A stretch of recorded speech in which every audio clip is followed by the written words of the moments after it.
This is MC Tone coming from the 757 spinning up but the truth and back to you with another video.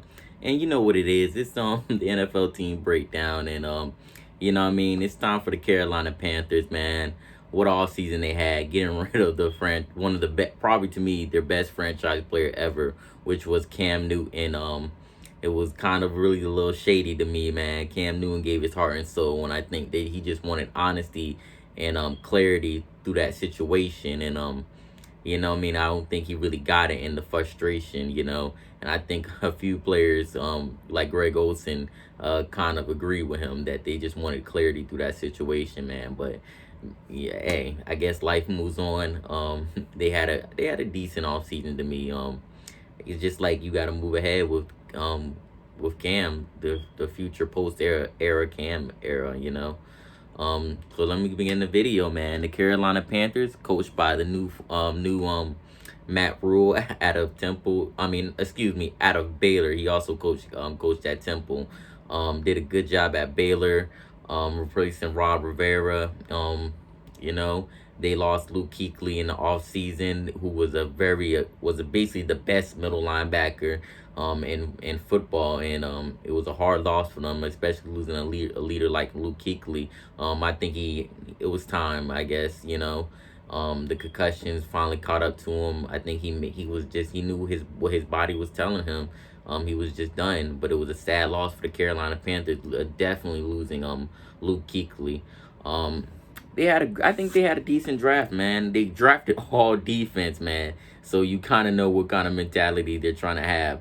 Let me start off with the first round pick was with Derek Brown. He's a disruptive monster out of Auburn, man. Yurter Gross Matos, you know, out of Penn State, 6'5", 265. You know what I mean? Pretty big guy, good pass rusher off the edge. Cornerback Jeremy Quinn. He had 13 interceptions coming out of Southern Illinois. So, you know, he's definitely a playmaker and a ball hawk on the defensive side. Another quarterback, Troy Pride Jr., Kenny Robinson, a safety, Bravion Roy, defensive tackle, and in the seventh round they got Stanley Thomas Jr. So you know what kind of mentality they're trying to set. They're trying to rebuild that defense. They still got some studs up there. You got Kawaan Shorts, who I think is definitely one of the best defensive tackles in football. You got Shaq Thomas coming back, and I think he's definitely going to be an upcoming inside linebacker. He definitely has a future. They got Trey Boston coming back, and they got Dante Jackson, who had a promising year last year at the cornerback position. Some key signings they had, which was the biggest one was Teddy Bridgewater coming off the Saints, where he went undefeated for the Saints during his time starting in for Drew Brees. Had a great year. Proved that the knee injury wasn't too much to come back from. I'm happy that he recovered and he had a strong season to prove everybody that he could play, man.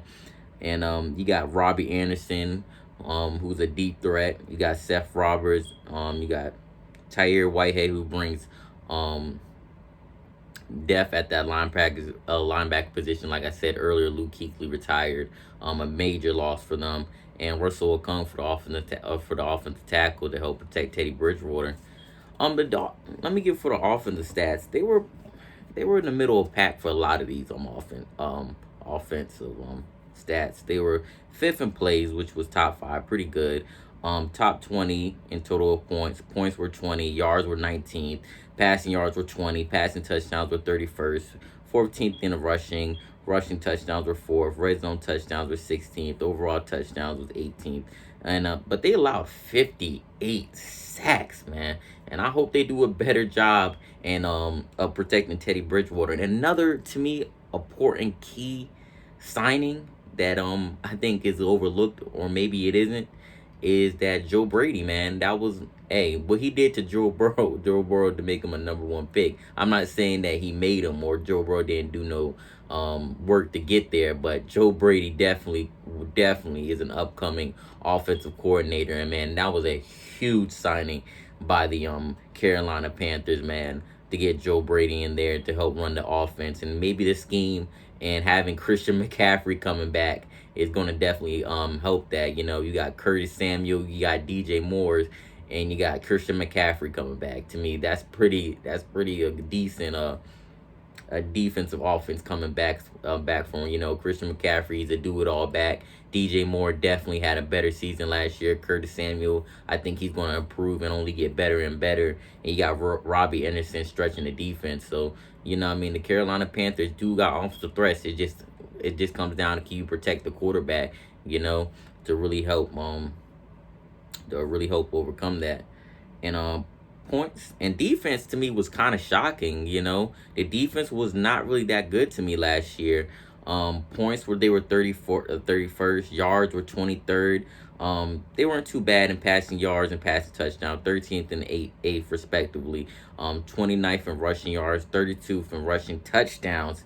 Red zone touchdowns, they were ranked last, and overall touchdowns allowed, they were 31st. So I think the defense definitely is an overhaul. I think that was what Matt Rule was trying to get at the draft, was rebuilding that defense and getting back to that Super Bowl defense that it was like 4 or 5 years ago, man. And the defense definitely needs to get better. But like I said, they have returning talent at the defensive position. Like I said, Kawaan Shorts is definitely one of the best defensive tackles in football. You got Shaq Thomas, to me, who can play. You got Trey Boston, who's a playmaker.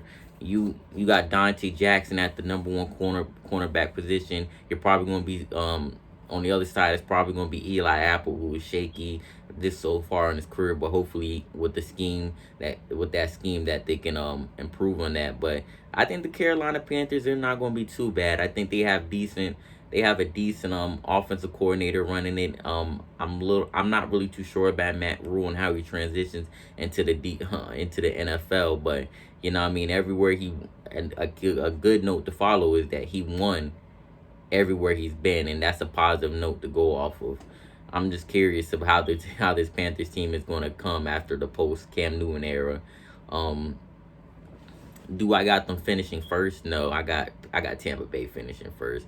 Then I probably have Atlanta, but I could definitely see somewhere where Carolina finishes third, and I do have the Saints finishing fourth, but that's for a different video. But I definitely see them finishing third, having an 8-8, 9-7 season. In Matt Rule's first year. I think he's a culture guy. I think he's gonna build the culture.